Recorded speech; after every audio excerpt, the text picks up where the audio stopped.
This story happened 3 years ago. First, I want to start off by saying that I'm a femboy with long blonde hair and crystal blue eyes. I always get mistaken for being an actual girl due to me being 5'5" and very petite. Anyway, I work the graveyard shift at Sonic's, along with three of my friends, which I'll name Mike, Robbie, and Charlotte for this story. We also had a shift manager that monitored our shifts and assigned us breaks and whatnot. It was around 11 p.m. and we were about to close in another hour. The shift was really slow, and there was really nothing to do other than redo everything we'd already cleaned. Our shift manager, being the laid-back woman she was, said that we could do whatever, but we would have to come back immediately if we began to pick up on orders. Really, she only said this so she could go out back to smoke a cigarette and scroll through her Facebook. Robbie and Charlotte decided to sneak off, knowing that our manager wouldn't return back inside until it was closing time. So they took Robbie's car and drove off, saying they'd be back before our manager even noticed. This left only Mike and I alone in the store. After a while, I noticed something on one of the monitors. A man just stood there. He was extremely tall and lanky. It was like his arms were extremely long, though I could be exaggerating. His skin did a horrible job on covering the bones underneath. His eyes looked like they were going to pop out of his skull, and his teeth didn't fit in his mouth. He just stood there, swaying side to side. It was like his body moved, but his head and neck didn't move with it, even though they were attached. Well, I was completely freaked out, and Mike just laughed, saying he must be stoned. I laughed it off too, but only to make me feel better. It didn't. Because he didn't have a car, my headset didn't connect to the speaker that allowed me to speak to him. He stood there for about another 5 minutes before he walked away.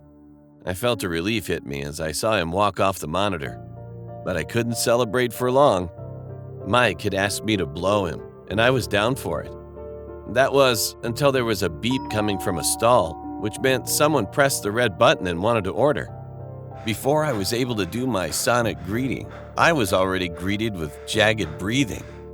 It sounded like someone trying so desperately to breathe for air, or as Mike would explain it, someone with a slit throat. I gathered up the courage and spoke. "Welcome to Sonic. Order when you're ready." I was just greeted by heavy breathing. I felt all the hair stand up on my arms. I repeated it again in case he didn't hear me. Just more breathing. After a while, I just hung up because I was getting freaked out. It was 11:30 p.m. by now, and Mike and I began to gather our stuff together due to it being almost home time. We both heard the back door open and close, and we figured it was just Robbie and Charlotte sneaking back in before our manager came back to say we could clock out now. "You guys are early," Mike called back there. No response.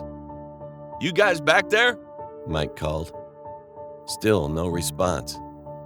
I could see Mike getting irritated. He marched back there while saying, "Hey, I'm speaking to you guys. Mike got quiet.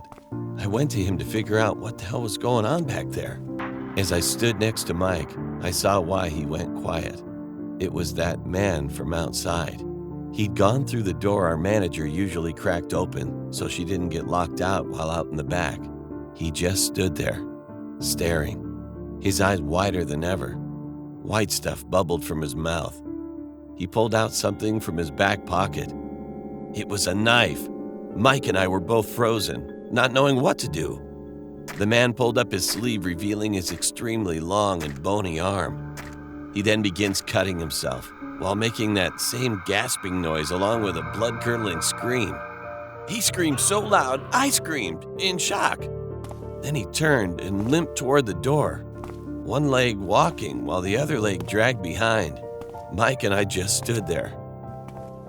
It wasn't long before Charlotte and Robbie walked in, filling the silence with their laughter. They looked at the terrified look in our eyes, and we immediately told them everything. At first, they didn't believe us, but I guess the tone and look of our faces showed we weren't lying. Soon, our manager walked in, asking if we were ready to leave. I asked if we could replay the outside tape from an hour ago, and she agreed. As we watched the tape, I was even more stunned at what I saw. There was no man in the drive-thru or standing at the stall. And the creepiest thing? Seeing me and Mike just standing there terrified. at nothing.